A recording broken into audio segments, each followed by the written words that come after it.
a didactic day of football. We learned so much about both Liverpool and Arsenal and their title credentials. Premier League football, it's scintillating, isn't it? And football really is unrivaled. It really is unmatched. And going forward into this season now, we know exactly what to expect from both Arsenal and Liverpool. And with Chelsea and Manchester City to play today, it does feel like a seminal moment in the season.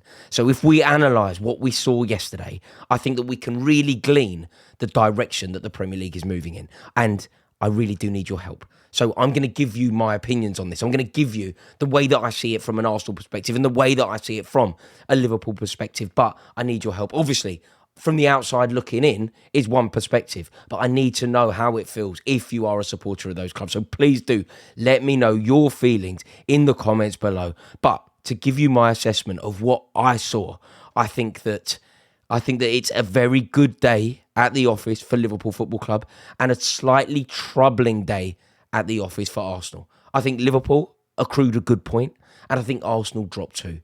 Is that a fair assessment? Is that the way that you feel about it? Does my assessment there chime with your views of the game? If you look at, say, Liverpool, they were losing.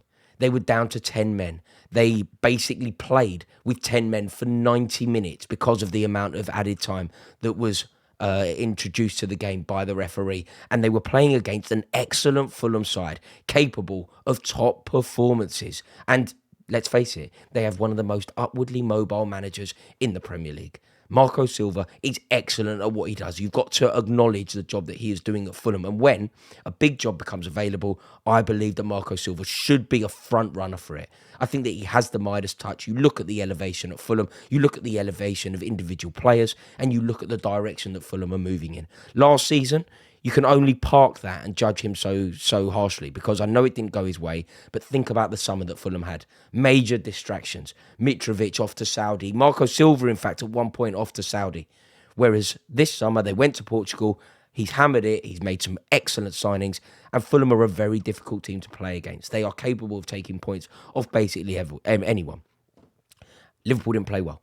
Liverpool really didn't play well. And in that first half, they were all over the place. But they dug in. They managed to find a way. Resilience.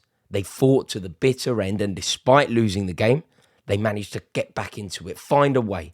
And they did it through individual brilliance, sheer determination, and managerial acumen. So if you are a Liverpool fan looking at why they managed to extend their lead at the top of the Premier League, there are a multitude of reasons. Of course, you can say certain players need to elevate their performances to match Mohamed Salah. Of course, you can talk about maybe Andy Robertson being foolish and getting himself sent off in those circumstances. There are many things that you could pick fault with, but basically, there is a multitude of reasons why Liverpool got back into the game. The fans, the resilience of the players, the determination of the players, Mohamed Salah, and Arne Slot's tweaks.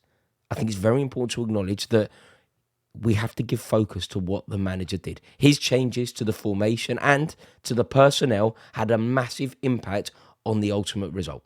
The fact that Liverpool got back into the game was because of bold, brave and courageous substitutions from the manager. Bringing on Diogo Jota changed the game.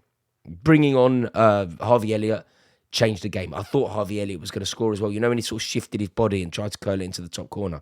And Diogo Jota could have scored again really late on. So, overall, I think it feels like a good point for Liverpool. They won't be happy with that, but I don't particularly want Liverpool to win the league. I don't particularly like Liverpool, so I can kind of see it for what it is. If you're a Liverpool fan, you're watching it going, no, you have to beat Fulham at home, I'm sure.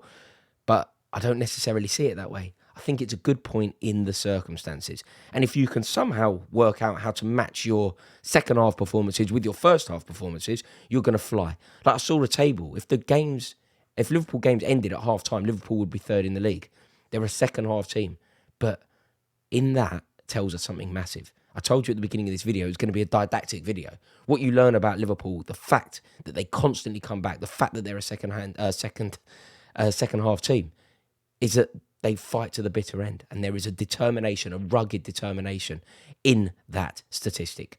So I feel like it's a good point for them. Conversely, however, Arsenal fans are not going to like to hear this. But I think it's 2 points dropped for Arsenal.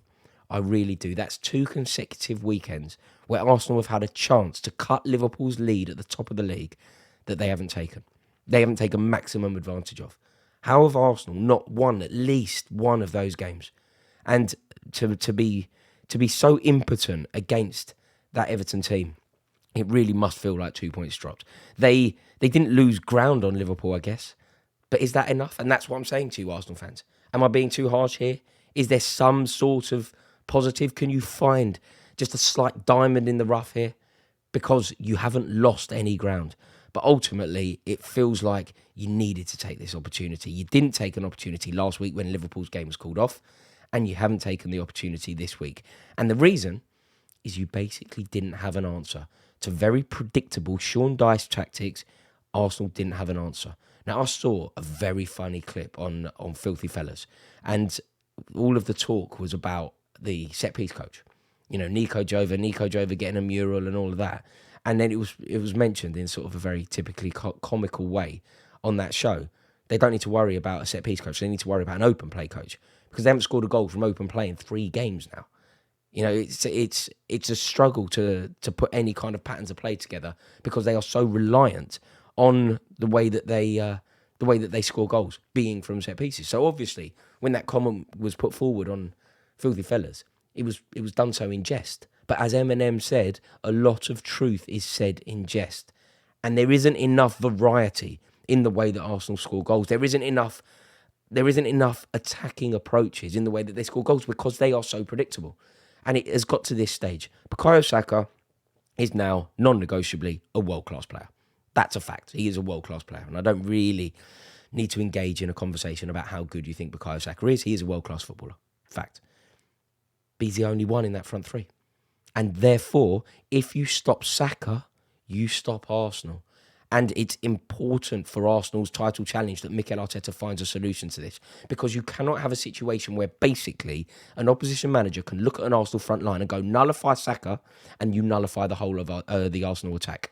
Martinelli couldn't get the ball. He couldn't do anything. Ashley Young had him sewn up.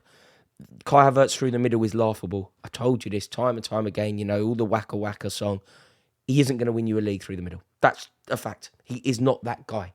He is a slightly lame footballer. He is a slightly cowardly footballer. And don't get me wrong, he can pop up with a big goal here and there. But as your number 9, as the Arsenal number 9, come on. Gabriel Jesus has gone off the boil and I have absolutely no knowledge to share on that. I just can't work it out. I genuinely can't work it out.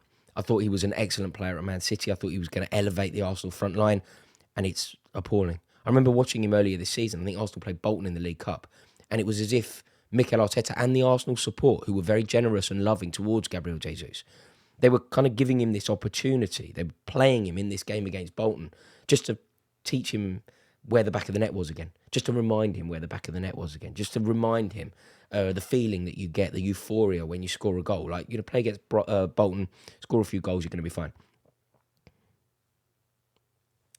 What's happened? I don't know. I genuinely don't know. So for Arsenal, at the moment, they really do need to sort out a situation because, yes, they excel at dead ball situations. They're excellent. Nico Jova's doing wonderful things. But they rank mid-table for goals from open play. So Arsenal fans singing set piece again, ole, ole, all that. Yeah, it's great. It's funny. It's. I'm sure it's quite inspiring for your away end. I'm sure it's quite inspiring for your players when you take a corner. But you're mid-table for scoring goals from open play. You're not going to win the league being mid-table scoring goals from open play. So something needs to happen here because Arsenal had all of the game. Like 13 shots, 77% of the possession. But they couldn't break down Everton. And realistically, they didn't trouble Pickford massively because it was all so predictable. Just stop Saka. You know, every single team that we've seen playing in the Premier League so far this season has shown flaws. And it must really rankle with Arsenal that they aren't the team with less of them. This season, it's not like when Liverpool and Man City were going for the league, 97 points and or Man City Centurions and all that. When, let's face it, Centurions are perfect, right? To lose the league with 97 points, you're talking perfection, aren't you? This league, every single team has flaws. So you don't need to be perfect. Surely in an imperfect league, Arsenal should be the team to demonstrate the least amount of imperfection. They've been working towards this for 4 years. Arteta's project has been building to this for 4 years. The game against Everton was 4 years worth of work, culminating in that performance.